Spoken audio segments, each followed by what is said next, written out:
Bonjour, bonsoir à tous. Alors, personne ne l'attendait, mais la voilà quand même. La vidéo explicative de tous les exos de PS22, sauf le dernier, bien évidemment. Donc aujourd'hui, on va voir tous nos petits chapitres. Alors, ces chapitres, ça va être le théorème de superposition, le théorème de Thevenin-Norton, le théorème de Millman, les diodes, les transistors, et enfin les amplificateurs opérationnels. Alors, bon, trêve de mondanité, on commence tout de suite avec notre bon vieux théorème de superposition. Alors, le théorème de superposition, à quoi il sert? Il sert quand vous avez deux générateurs, par exemple. Ça peut être deux, ça peut être beaucoup plus.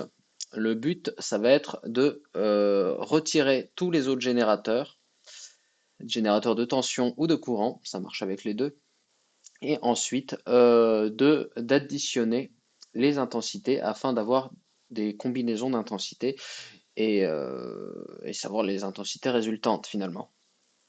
Bon, ça peut paraître compliqué comment je le dis, mais on va l'expliquer plus simplement. Donc, tout d'abord, on va commencer par le générateur de courant. Donc, on va garder ce générateur de courant et on va retirer le générateur de tension. Donc, un générateur de tension, quand vous le retirez, ça devient un fil. Enfin, dans le cas du théorème de superposition. Donc, quand vous imaginez que ce générateur est retiré, ça devient un fil. Donc, du coup, vous vous retrouvez avec ici deux résistances en parallèle, une résistance en série avec le générateur de courant. Donc, on va pouvoir avoir les résultats. Donc, I1', donc les I1, I2 et I3, je les ai renommés avec des primes. Donc, le I1' ici, il va être sorti du générateur de courant. Donc, le générateur de courant fournit forcément 2 ampères. Vu qu'il est en série, le I1' va être de 2 ampères. Ici, on va effectuer un pont diviseur de courant, parce qu'on a deux circuits. Enfin, on a un circuit en parallèle. Donc du coup, ici, on a un nœud, et donc du coup, on a deux courants qui vont se séparer. Donc on utilise le pont diviseur de courant, donc moi je l'utilise sous cette forme, il y a une autre forme qui est R2 fois I1' divisé par R3, non, par R3 plus R2. Sauf que moi, je préfère cette méthode-là, de savoir que c'est R3 que je calcule, enfin que c'est I3 que je calcule, donc du coup que j'utilise la résistance R3, donc même la réluctance R3, c'est comme ça qu'on appelle le 1 sur R. Et donc du coup, ça me donne la valeur de I3. Donc pareillement, pour I2, je fais la même chose. Donc 1 sur R2 fois I1', donc le théorème de pont diviseur de courant. Donc hop, avec tout cela, j'obtiens les petits résultats pour I3' et I2'. Donc du coup, ces résultats-là, ça fonctionne que quand il y a que le générateur de courant. Donc maintenant, on va garder ces petits résultats pour plus tard, pour fusionner les deux circuits finalement après. Donc on revient au circuit de base. Maintenant qu'on a testé en enlevant le générateur de tension, on va tester en enlevant le générateur de courant. Sauf qu'un générateur de courant, quand vous l'enlevez, ça devient un circuit ouvert. Donc du coup, tout le circuit, donc y compris la résistance là, il est coupé. Donc du coup, il n'y a plus la résistance. Donc du coup, le I1', il est égal à 0, parce que il n'y a plus la résistance. Il nous reste plus que le I3' et le I2', et avec notre générateur. Donc du coup, ici, qu'est-ce qu'on a? On a un circuit en série. Donc les fils qui pendaient, on les a enlevés. Et ensuite, on a R3 et R2. Donc du coup, E2 égale 18 volts, R2 égale 3 ohms. Donc ici on a notre petit circuit en série. Bon, on va pouvoir, vu qu'elles sont en série, on peut les additionner. Donc ça nous donne 9 ohms. Et maintenant, bah, on sait que U égale RI, hein, la fameuse loi d'Ohm, finalement, là, on finit par la connaître. I2', c'est égal à 18 volts sur les 9 ohms, donc du coup, qui sont égales aux 2 ampères. Voilà. Donc, hop, théorème de superposition, on va utiliser les résultats de celui-là, donc de celui qu'on va faire, donc avec le I2 qu'on vient de calculer juste ici, donc le 2 ampères. On va rajouter les résultats de l'autre circuit, et cela, on va les additionner afin d'obtenir un circuit comme ça. Donc du coup, qu'est-ce qu'on obtient là? On sait que I3', du coup, c'est celui qui avait là, sauf que, enfin, c'est celui qui avait là. Sauf que ici, bah, du coup, il est égal à I2' parce qu'on avait retiré celui-là. Donc du coup, bah, il n'y a plus de nœud là. Donc c'est la même chose, I2 et I3. Donc du coup, là, ici, on sait que I3' égale I2'. Ensuite, I1 est égal à 2 ampères. Donc ça, on l'avait calculé. On l'avait calculé avec le circuit là, là, juste là. Parce que ici on avait vu qu'il n'y avait pas de lien. Donc I3 c'est égal à 2 plus 0,67. Donc du coup, parce que c'est égal à I2' plus I3', donc là on voit qu'ils vont dans le même sens. Donc du coup ça additionne. Parce que les deux courants vont dans le même sens. Donc du coup, quand vous les additionnez, ça additionne. Sauf que là, pour I2, on en a un qui part par là et un qui remonte par là. Donc du coup, ça va être le plus puissant qui va gagner. Donc ça va être le 2 ampères moins le 1,33 ampères. Et donc du coup, ça va vous donner votre circuit là avec votre I3 qui vaut donc 2,67 ampères. Et donc là, vous avez tous les courants grâce au théorème de superposition. Donc vous avez calculé les circuits séparément et vous les avez additionnés. Il y a une autre technique, c'est la loi des mailles, parce que la superposition, je l'utilise vraiment pas souvent, parce que la loi des mailles, en général, elle est plus puissante, des fois elle est plus rapide. Enfin, moi je préfère en retenir qu'une, mais la loi des... Enfin, le théorème de superposition fonctionne très bien. Sauf que vous allez me dire, la loi des mailles, ici, vous avez votre maille là, vous avez votre maille là, sauf qu'ici on a un générateur de courant. Là, ici, vous avez vos mailles. On a un générateur de courant. Donc, comment on fait une loi des mailles avec un générateur de courant? Et bien, c'est très simple, vous faites exactement pareil. C'est-à-dire que ici, vous avez un générateur de tension, donc votre générateur de tension, il va vous générer une tension. Et donc, du coup, il va vous générer un courant avec cette tension. Et ce courant va dépendre des résistances que vous branchez là. En revanche, le fonctionnement d'un générateur de courant, c'est il va vous générer tout le temps le même courant, mais du coup, d'après U égale RI, s'il y a un courant, il y a forcément une tension. Alors ce générateur-là, il va avoir une tension U qui va dépendre des résistances qu'on va brancher là. Donc du coup, on peut calculer ce U, mais il va dépendre totalement des résistances. Donc si vous changez une seule résistance, bah, ce sera plus le même résultat du U, mais ce sera toujours le même I. Et ici, si vous changez les résistances, ce sera même plus le même I2, mais ce sera toujours le même E2. Donc avec ça, on peut faire la loi des mailles. Là, vous faites la maille là, ça vous fait donc le U moins R1I1. Donc du coup, parce que ici les flèches s'entrecroisent, enfin, vu qu'on a pris dans ce sens-là le U par delà, donc du coup ici c'est moins UR1, donc du coup c'est R1 fois I1, moins R3 fois I3. Donc parce qu'on est toujours face à la flèche, donc du coup, pour que le tout soit égal à 0, il faut faire des moins. Ici, on va dans l'autre sens, on vous prend votre E2, donc 0 égale E2, moins UR2, donc du coup moins R2 fois I2. Et ensuite, ici, on est encore face, donc du coup c'est moins UR3, donc moins I3 fois, I3, fois R3. Et donc du coup, ici votre I3, ici vous avez un nœud, vous savez qu'il y a I2 qui arrive par là, vous savez qu'il y a I1 qui arrive par là, donc du coup les deux vont se rejoindre ici, donc I3 ça va être égal à I1 plus I2. Donc avec les valeurs numériques, ça nous donne ceci, donc on a trois inconnus, donc le U, le I2 et le I3, parce que du coup on a notre I1 qui est 2 ampères, donc du coup au lieu d'être I1 l'inconnu, ça va être U. Et ensuite, soit vous faites un pivot de gauche, soit vous le marquez dans votre calculatrice. Mais une fois qu'on a ces trois équations avec trois inconnus, on peut avoir les résultats. Donc du coup, votre U ici, il va être égal à 28 volts. Encore une fois, je le répète, ça ne fonctionne que avec ce schéma particulier de résistance. Donc ici, vous aurez 28 volts à ce moment-là. Et donc du coup, vous aurez votre I2 qui va être égal à 0,67 ampères. Et ici à 2,67 et ici toujours 2 ampères parce que c'est un générateur de courant. Et là, vous retrouvez exactement les mêmes résultats qu'on avait tout à l'heure avec le théorème de superposition. Et maintenant, on va passer à un tout nouveau théorème, le théorème de Thevenin et Norton. Donc Thevenin et Norton, on les associe souvent ensemble parce que globalement c'est la même chose, sauf qu'il y en a un, c'est un générateur de tension et l'autre un générateur de courant. Donc on va le tester, on va tester les deux avec ce schéma. Donc le petit montage ci-dessous.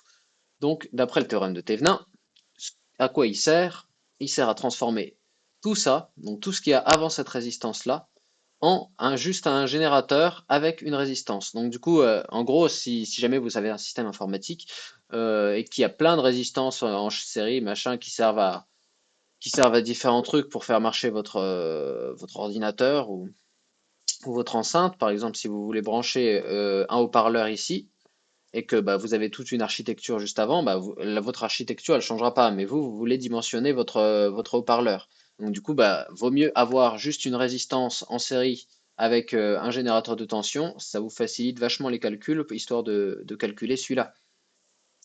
Alors qu'un théorème de Norton, bah, c'est exactement la même chose, ça vous transforme tout ça, sauf que ça vous le transforme en un générateur de courant réel en parallèle avec une résistance. Donc finalement, bah, comme un générateur de courant avec sa résistance interne. Donc ça revient au même.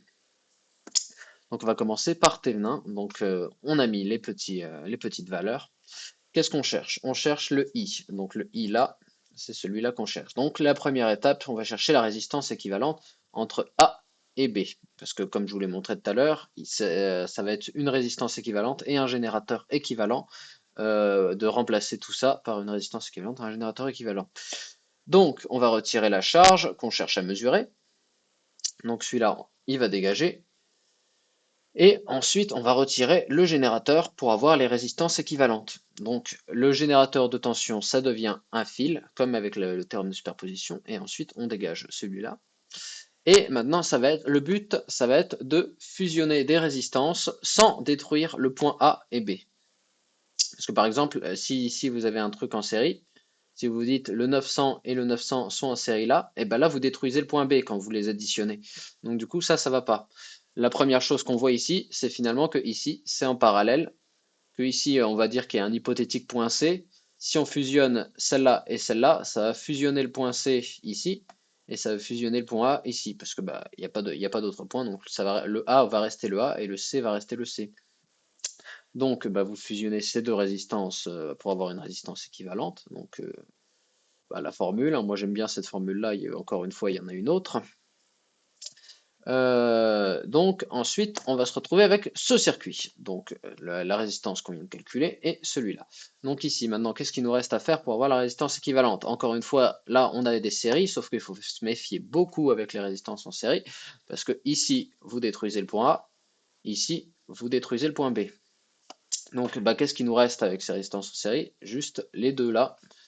Donc, ouais, celle-là, c'est ce que je viens de vous expliquer. Donc, il ne faut pas détruire l'emplacement des liaisons. Et qu'est-ce qui nous reste? Celui-là. Donc là, on fait le 100 plus 900, donc le 1000. Et paf, là, on se retrouve avec ça. Donc ici, soit on peut dire qu'elle est en série, soit on peut dire qu'elle est en parallèle, parce que le B, le A, et vu qu'il n'y a rien entre les deux, bah, du coup, elles sont en parallèle.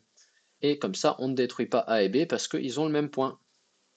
Donc du coup, on fait le calcul et on se retrouve avec une résistance équivalente de tout le circuit d'avant de 474 ohms. Ensuite, maintenant, il va falloir calculer la tension entre A et B, donc pour faire notre générateur de tension équivalent. Donc pour cela, on reprend au même niveau que j'en étais tout à l'heure. Donc ici, là, on a fusionné les deux là et on a additionné les deux là. Parce qu'ils ont beau pas être du même côté, celui-là et les deux là. Il y a un générateur de tension entre les deux, mais quand il y a un générateur de tension en série avec des résistances, on peut fusionner toutes les résistances qui sont en série. Ça n'a pas d'importance que la résistance soit là ou là quand c'est en série, quoi. Parce que là, ce qu'on cherche, c'est le point, enfin, c'est la tension entre A et B. Donc, du coup, là, on a fusionné tout ce beau monde, donc ça nous fait 1000 ohms ici.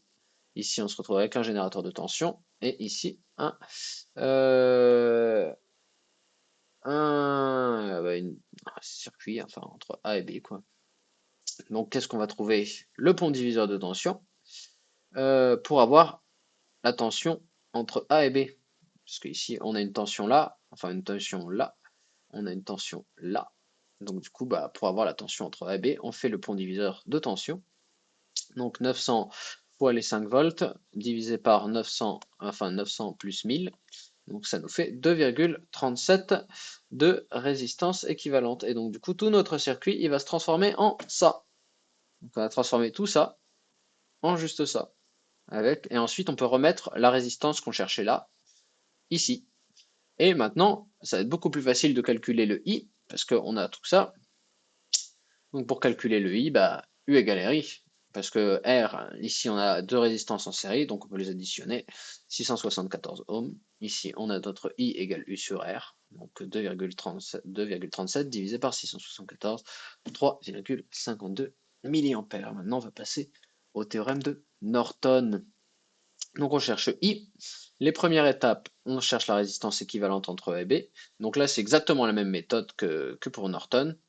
Euh, et ouais, voilà, c'est juste ça, hein. Par contre, bah, vu que vous avez toujours un générateur de tension là, ça continue de devenir un fil. Donc voilà. Et sauf que là, on va au lieu d'enlever la charge, on va la remplacer par un fil dans le cas de Norton.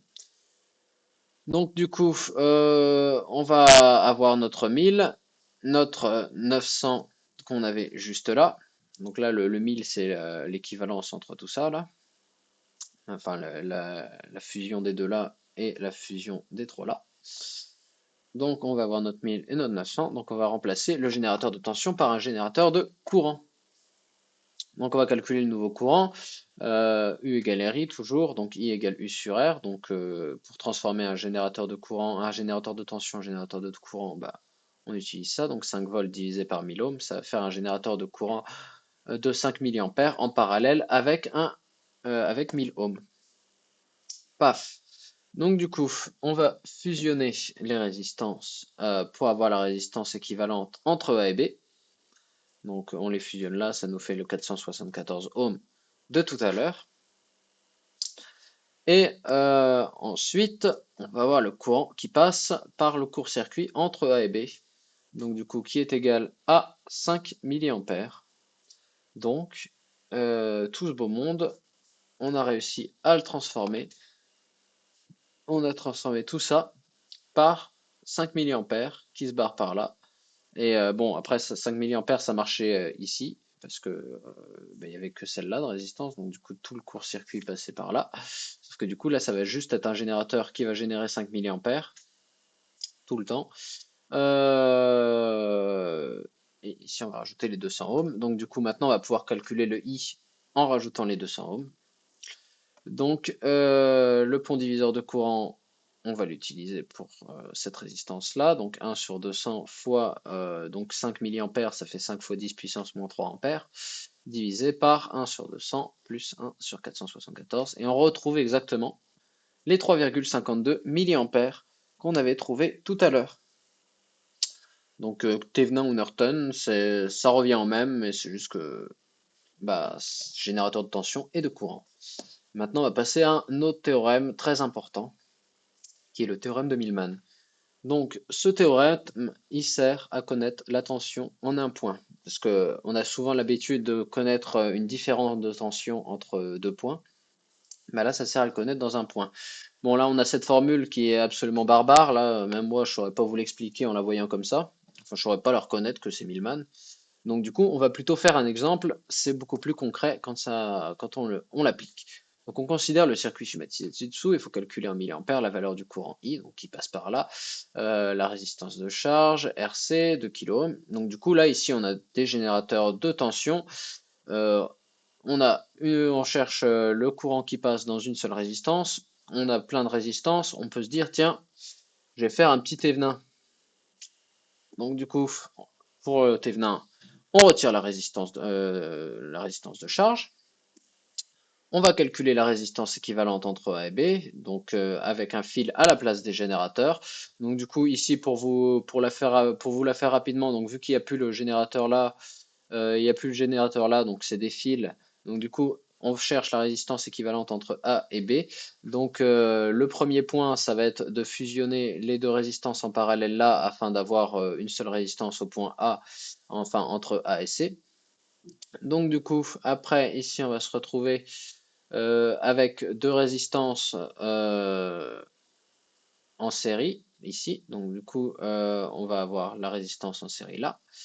Toutes ces résistances-là, je vais peut-être vous perdre là, mais normalement, une fois que vous y réfléchissez, que vous savez bien maîtriser les résistances équivalentes, ça devrait aller. Donc du coup, ici, là, vous avez tout ça qui est fusionné là. Et ensuite, vous avez tout ce beau monde en parallèle avec les 2000 ohms. Et donc, du coup, vous avez votre résistance équivalente entre A et B, qui va être de 947,4 ohms. Donc, maintenant, vous calculez la tension entre A et B. Donc, sauf que la tension entre A et B, ça va être un peu plus dur à calculer parce qu'on a un point C entre le A et le B. Donc, du coup, on va mettre en équivalence avec un générateur de Thévenin. Donc, on va calculer la tension AB.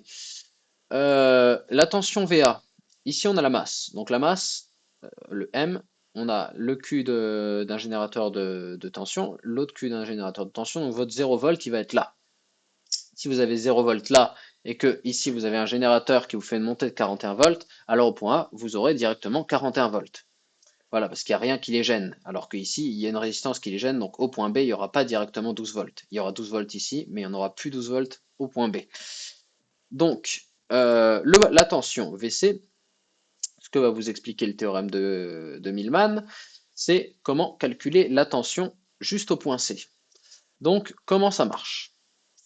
Ici, vous avez votre 41 volts qui passe par votre 4000 ohms. Donc, vous vous mettez au point C, c'est le principe de Millman, vous vous mettez au point que vous cherchez et vous regardez ce qui vient. Donc, ici, vous passez par une résistance de 4000 ohms et vous arrivez au point d'après. Le point d'après, il vaut 41 volts, c'est le point A. Donc ici, vous mettez la tension qu'il y a au point d'après, divisé par la résistance qu'il a traversée, le tout divisé par 1 sur la résistance qui vient de traverser. Surtout ne pas oublier cette étape. Parce que par exemple, ça sera pour VM qu'on va calculer ça. Pour VB, vous avez du coup le point VB qu'on ne connaît pas encore. Donc la tension au point VB, on ne la connaît pas encore, puisque ici on a le 12 volts et ici on ne sait pas ce qu'on a.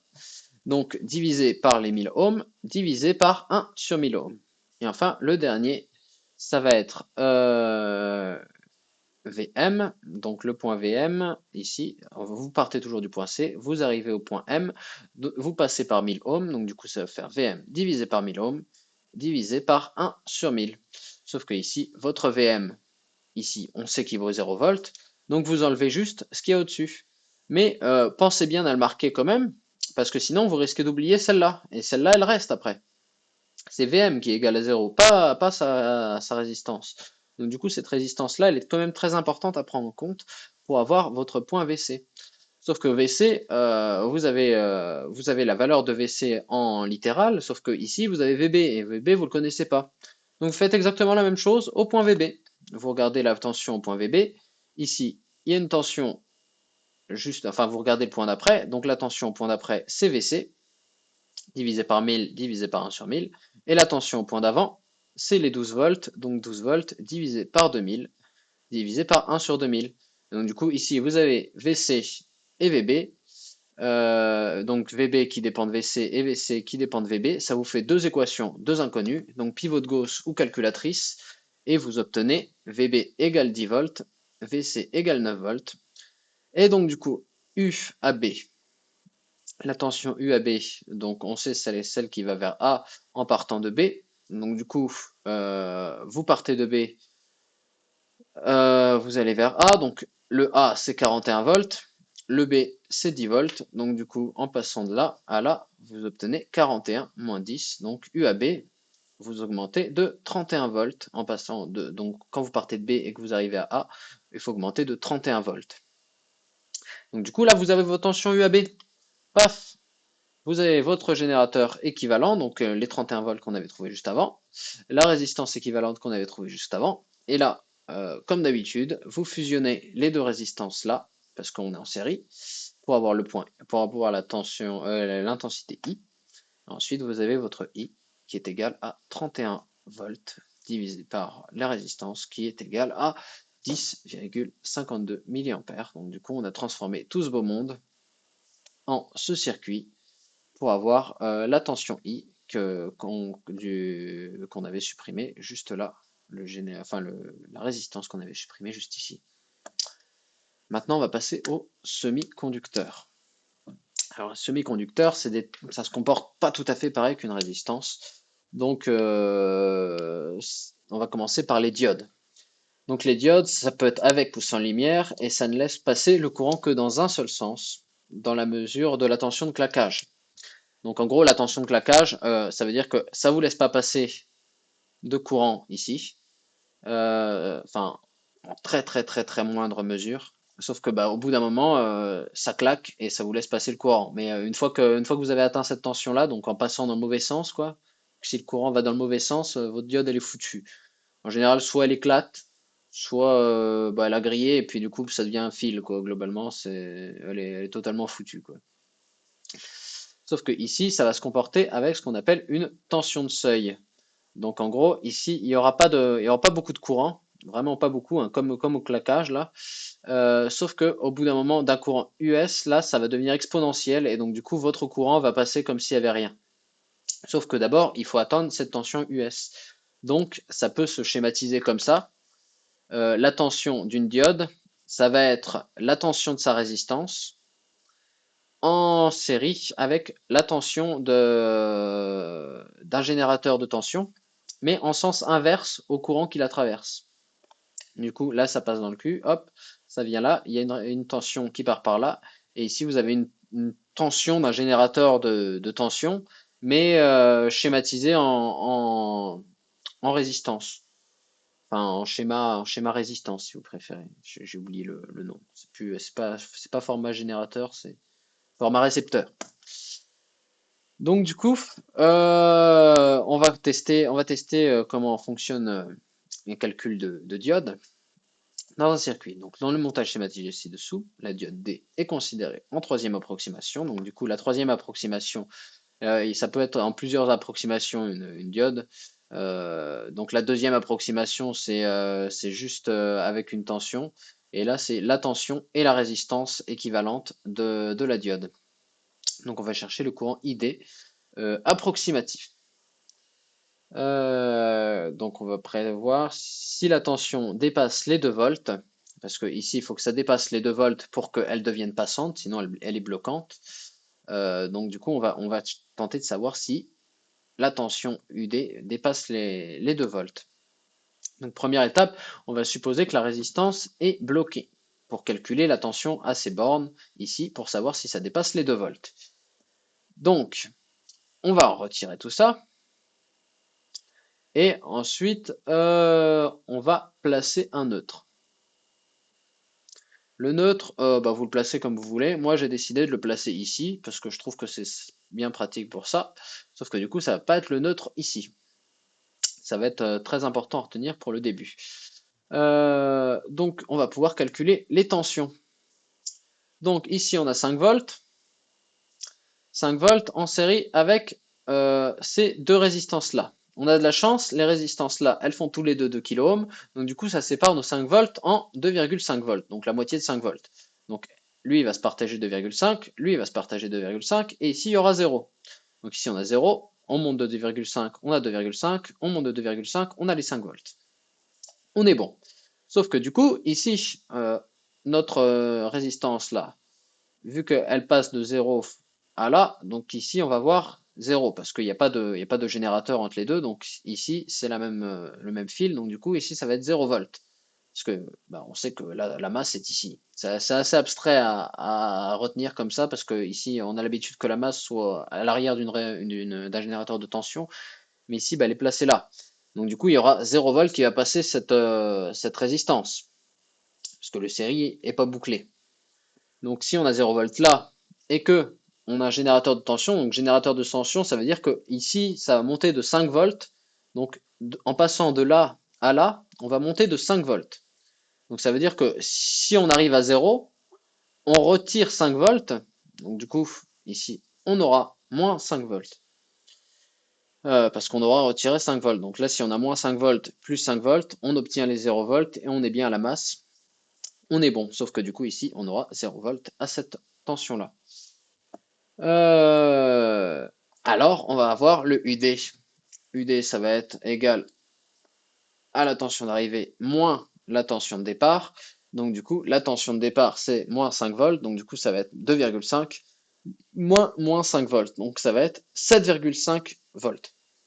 Du coup, les 7,5 volts, ils sont supérieurs à la tension de seuil.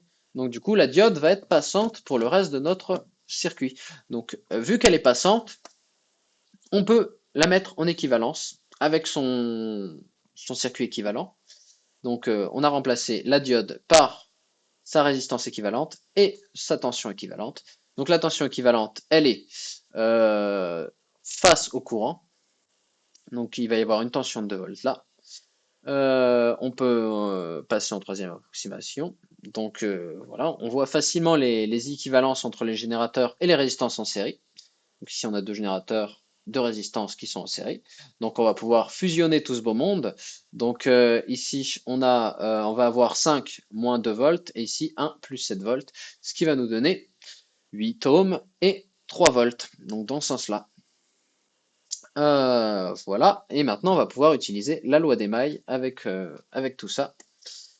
Donc avec la loi des mailles, on va obtenir les 5 volts qui vont être égales à 10 volts, parce que là aujourd'hui j'ai pas mis 5, 5 enfin 0 égale 5 moins 10 volts. Ici j'ai juste passé le 5 de l'autre côté, donc du coup ça enlève les négatifs quand on croise une flèche.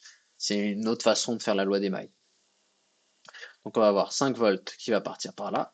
Ici on va se retrouver face à 10 ohms. Donc 10 fois I1, vu que ici on cherche la tension qui est là. Ici, vu que maintenant on a ID et I2 qui se séparent, donc le I2 ne sera plus égal au I1 comme auparavant. Donc on va avoir I2 fois 10 volts pour finir cette maille-là. Ici, on va chercher cette maille-là, donc du coup, on a 3 volts qui partent par là. Donc ça va être 8 volts, 8 ohms fois ID pour avoir la tension qui est là. Et ici, on va repartir dans ce sens-là. Donc là, on arrive au cul d'une flèche, sauf qu'on est parti de là. Ici, c'est positif, donc ici, ça va être négatif. Donc ça va être moins 10 fois I2, juste là. Et donc, du coup, vous obtenez votre ID. Non, vous obtenez pas votre ID, vous obtenez votre I1. Parce que ici, on a trois inconnus. On a I1, I2 et ID. Donc du coup, bah, il nous faut une dernière équation. Donc le I1, on a un nœud là. Donc le I1, il va se séparer en ID et en I2. Donc I1 égale I2 plus ID. Donc ces trois équations pivot de Gauss aux calculatrices et vous obtenez, après calcul, I1 égale 461 mA, I2 égale 38,5 mA et ID, ce qu'on cherchait finalement depuis le début, c'était 423 mA. Et voilà, vous avez réussi à schématiser votre diode et à la transformer en un circuit simple. Et bah voilà, l'exercice est fini. On va passer à un autre type de semi-conducteur. Cet autre type de semi-conducteur, c'est les transistors. Donc les transistors, tout d'abord, à quoi ça sert? Donc très bonne vidéo de mentalité ingénieur, je vous la conseille sur les transistors. Donc elle explique très bien le concept des transistors. Donc en gros, un transistor, ça va être juste une sorte d'interrupteur, mais un interrupteur qui va dépendre d'une tension. En gros, ça va être comme ce schéma-là. Ici, vous aurez beaucoup de courant et beaucoup de tension qui peut passer. Sauf que ça va dépendre, le débit ici, il va dépendre de l'ouverture de ce portail-là, quoi. Sauf que ce portail-là, pour pousser ce petit portail, il va falloir un minimum requis pour ouvrir cette porte. Donc du coup, en gros, c'est la même tension, hein, c'est la même équivalence que là finalement. Donc il faut un minimum de tension pour pouvoir commencer à activer le disque et donc laisser passer de l'eau. Donc en gros, c'est quelque chose qui va vous permettre d'amplifier la tension qu'il y a juste ici. En gros, on met une petite tension là, on met un tout petit débit d'eau par exemple, et pour avoir un multiple, ça peut être 100, genre ça peut être fois 200 le débit qu'il y a là, donc augmenter de 200 fois 200%, enfin non, mais ça fait même 20 000 pour fois 200, pour avoir un beaucoup plus gros débit. Très, très bonne image ça. Sauf que du coup, ce petit débit là, ça va être schématisé comme ceci. Donc ici, vous avez votre gros débit qui va passer par là. Et ici, vous allez avoir votre toute petite tension qui va vous permettre d'ouvrir plus ou moins le débit par ici. Et ça va schématiser comme ceci. Donc IC égale à bêta fois IB, avec bêta qui est de l'ordre de plusieurs centaines. Donc ici, vous allez avoir une toute petite intensité. Donc par exemple, si vous avez 1 milliampère et que vous avez un bêta de 100, et bah ici, au lieu d'avoir 1 milliampère, là vous aurez 100 milliampères qui vont passer par là. Parce que vous allez avoir 1 milliampère en IB, et donc du coup IC ça va être égal à 1 milliampère fois 100. Donc ici vous allez avoir 100 milliampères qui va passer, 101 pour être précis, parce que ici les deux circuits vont se rejoindre, parce que ici ça revient à un nœud. Donc du coup, ici vous allez avoir votre courant IB, sauf qu'il est tellement négligeable qu'en général on prend juste la tension, on met IC égale à IE parce que IB est souvent extrêmement négligeable. Donc, par exemple, si c'est un fois 100, bah, vous allez avoir 101 ici. Donc, ici, ça va représenter même pas 1% du total. Sauf que pour ça, il va falloir une tension pour les laisser passer, euh, pour laisser passer tout ce beau monde. Donc, souvent, c'est 0,7 volts pour un transistor, de la tension de passage.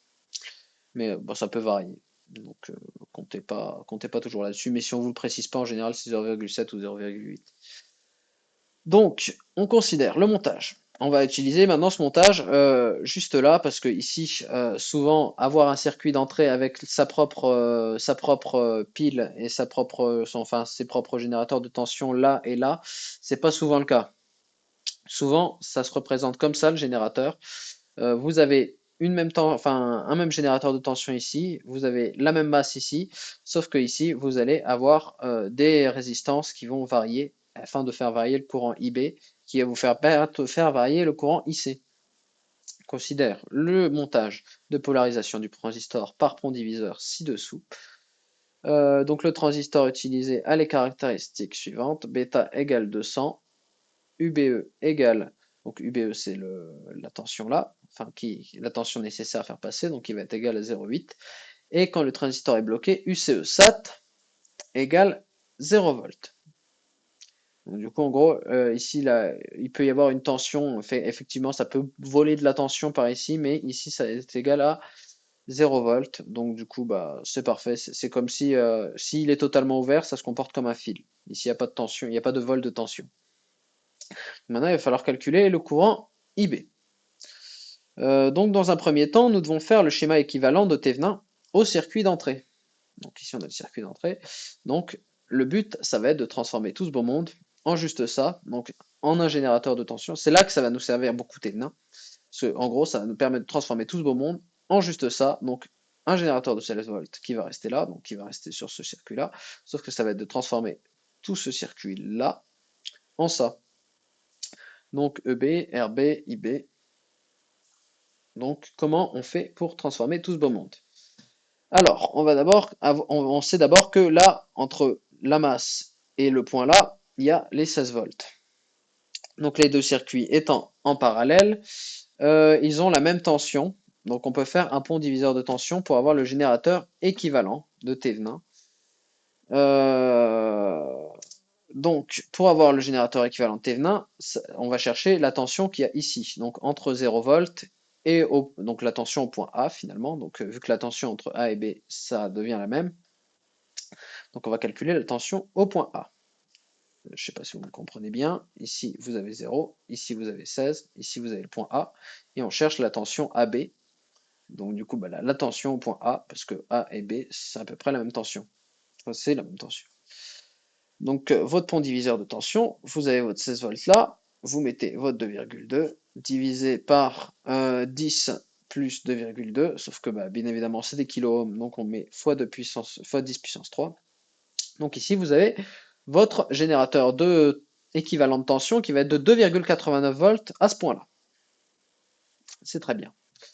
Donc voilà, votre générateur de tension équivalent à ce point-là.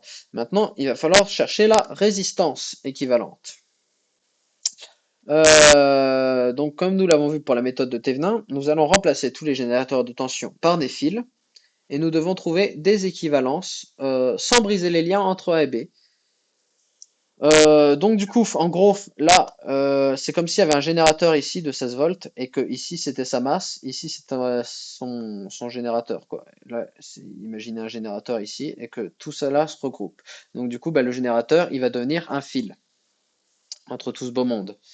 Donc on va mettre un peu de couleur pour repérer les résistances, qu'elles sont en série ou qu'elles sont en dérivation.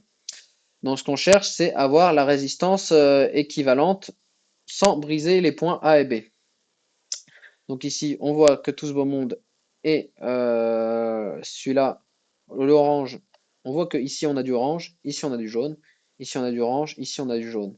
Donc du coup, les deux là, on dirait pas, mais elles sont en parallèle. Donc on va reformer ce circuit, mais comme ceci.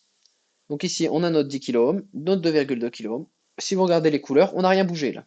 On a juste retourné le circuit afin qu'on ait dans une forme plus belle pour nous. Parce que ce qu'on cherche, c'est la résistance équivalente entre A et B.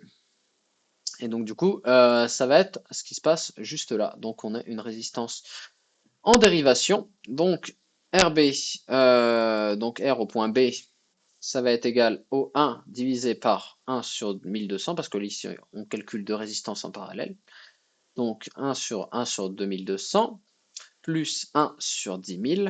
Donc ça va nous faire une résistance équivalente de 1,8 kΩ au point A. Donc les RC et les RE, on s'en fout parce qu'on cherche la résistance entre A et B. Donc du coup, ici, parce que en fait RC et RE, ils restent là pour la suite de notre Thévenin. En gros, c'est les résistances qu'on cherche pas. Donc du coup, c'est comme si on les retirait du circuit. Donc, vu qu'on les a retirés du circuit là, ben, tout ce qui nous reste, c'est ces deux petites résistances là qui sont en parallèle. Et ensuite, une fois qu'on a calculé le 1,8 kΩ, on se retrouve avec un beau générateur de Thévenin. Et là, on se retrouve à quelque chose avec un circuit d'entrée, un circuit de sortie. Là, on se retrouve avec quelque chose qu'on connaît. Donc là, ce qu'on a vu en revanche, c'est que on a une tension UBE de 0,8 volts. Donc tout ce petit beau monde, on va pouvoir mettre, l'imaginer, ce 0,8 volts à la manière d'une diode. Parce que la diode, ce qu'on avait compris, c'était qu'il y avait une tension inverse, enfin la tension elle se dirige dans le sens inverse de l'arrivée du courant. Donc là, vu que c'est le principe d'un semi-conducteur, il a besoin d'une certaine tension avant de se mettre à fonctionner. Donc du coup, cette tension de 0,8 volts, on va pouvoir l'afficher juste là. Donc là, on se retrouve avec une loi d'émail, histoire d'avoir le courant IB. Donc le courant IB, on a une maille là. Donc il faut prendre garde aux tensions RE. Faites gaffe à la tension RE. Des fois on l'oublie, parce que ici quand vous faites faute loi d'émail tranquillement, on a l'habitude qu'il n'y ait pas de résistance ici, sauf que ben, ici il y en a une, manque de peau. Donc du coup on va pouvoir calculer URE qui va être égal à RE fois IC, parce que normalement c'est IC plus IB qui va être là, sauf que ben, IC est tellement plus grand que IB, ben, il n'y aura plus que IC qui va compter pour la tension RE finalement. Donc on a URE qui va être égal à RE fois IC. Sauf que URE, on sait aussi que c'est égal à RE fois... Enfin, on sait que IC, c'est égal à IB fois bêta. Donc du coup, on sait que c'est RE fois IC. Donc du coup, sauf que là, on va remplacer IC par IB fois bêta. Donc ça va nous servir pour le fonctionnement de la loi d'émail, comme ça on n'aura pas besoin de IC, on va juste avoir IC qui, enfin l'intensité là qui va dépendre de IB. Donc d'après la loi d'émail, on va avoir tout ce beau monde, donc les 2,89 là, ils vont être égales à 1800 fois le courant IB, parce que ici on va avoir une flèche là je ne l'ai pas dessiné, mais ici il va y avoir une flèche qui va se diriger dans ce sens-là, plus les 0,8, parce que la flèche elle va dans le même sens, donc plus 0,8, plus les 1000, donc les 1000 ohms là. Donc là, ici, on va encore avoir une tension qui va se diriger par là, sauf que du coup, c'est 1000 fois IC. Donc IC, on sait que c'est égal à IB fois bêta. Donc du coup, ça va être plus 1000 fois IB fois les 200 du bêta. Ensuite, 2,89 moins 0,8, ça va être égal à IB, puisque là ici du coup on a qu'une seule maille, donc du coup on va réutiliser tout ce bonbon. Donc le 0,8 on va le passer de l'autre côté, donc ça nous fait 2,89, et donc du coup ici en fait on a que des trucs qui dépendent de IB, donc du coup on va pouvoir factoriser IB à tout ce beau monde. Donc en gros celui-là on l'a passé de l'autre côté, et celui-là on peut factoriser IB, puisqu'on a ici on a 1800 fois IB, et ainsi on a 1000 fois IB fois 200. Donc ici on a factorisé IB, donc IB qui est égal à IB multiplié par 1000 plus 1800 plus 1000 fois 200. Ensuite, ce qu'on cherche toujours, c'est IB. Donc du coup, tout ce beau monde là, ça, on va pouvoir le passer de l'autre côté. Donc du coup, on va se retrouver avec 2,89 moins 0,8 divisé par 1800 plus 1000 fois 200. Et là, vous obtenez IB qui est égal à 10,40 microampères. Ce qui est quand même pas beaucoup. C'est quand même pas beaucoup. Donc ensuite, avec notre IB, on va pouvoir calculer IC. Donc d'abord, il faut calculer le courant maximal possible de IC. Donc on va appeler IC SAT, quoi. Parce qu'en gros, votre IB, c'est un interrupteur. Plus il y a de IB, plus il va y avoir de IC qui va cracher par là. Sauf que bah, votre 16 volts, là, il a un courant maximum. Il peut pas cracher autant d'électrons qu'on veut, hein, parce que au bout d'un moment, bah, plus vous ouvrez la vanne, il y aura plus rien à sortir. Vous aurez votre vanne qui va s'ouvrir de plus en plus, mais bah, il y aura pas plus d'eau qui va couler, quoi. Donc du coup, ce IC max, il va se calculer avec ces deux résistances-là. Donc en gros, on va imaginer que ce circuit-là est en série, donc que le IC max, donc que le IB est au maximum, et que donc du coup ici ça devient un fil littéralement. En gros, il y a plus de résistance là qui va s'effectuer. Donc en UCE7 finalement. Parce que bah, votre IB il aura ouvert au maximum, hein. Je reviens à la métaphore juste avant, qui est loin. Ici, c'est comme si ça ouvrait au maximum et que là, on continuait d'ouvrir. Bah, une fois que vous avez votre puissance maximum qui va descendre là, bah, vous aurez beau rajouter de la puissance pour tirer plus ici, bah, vous ne pourrez pas tirer plus parce qu'il n'y aura pas plus d'eau à fournir. J'espère que vous avez compris. Donc là, vous vous retrouvez avec votre IC max. Donc votre IC max, ça va être égal à la fusion là, et ensuite U égale RI. Donc I égale U sur R. Donc votre tension divisée par l'addition des deux résistances. Donc votre IC max, ça va être 3,48 mA. Donc du coup, on va pouvoir calculer le IC avec le IB qu'on avait là. Et ensuite, ça nous fait donc 200 fois IB, donc qui est égal à 1,0,4 microampères, et ça nous fait 2,08 milliampères. Donc, c'est bon, parce qu'on est en dessous de IC max. Donc du coup, votre IC, il va bel et bien être égal à 2,08, parce que si IC avait été supérieur à IC max, bah, on aurait juste pris la valeur de IC max, parce que en gros, ça ne veut rien dire parce que on peut, c'est le maximum qu'on peut donner et c'est pas parce que vous augmentez la valeur de IB que vous pouvez donner plus du maximum en IC. Ça, c'est pas possible. Et voilà. Donc du coup, maintenant, on va passer aux amplificateurs opérationnels.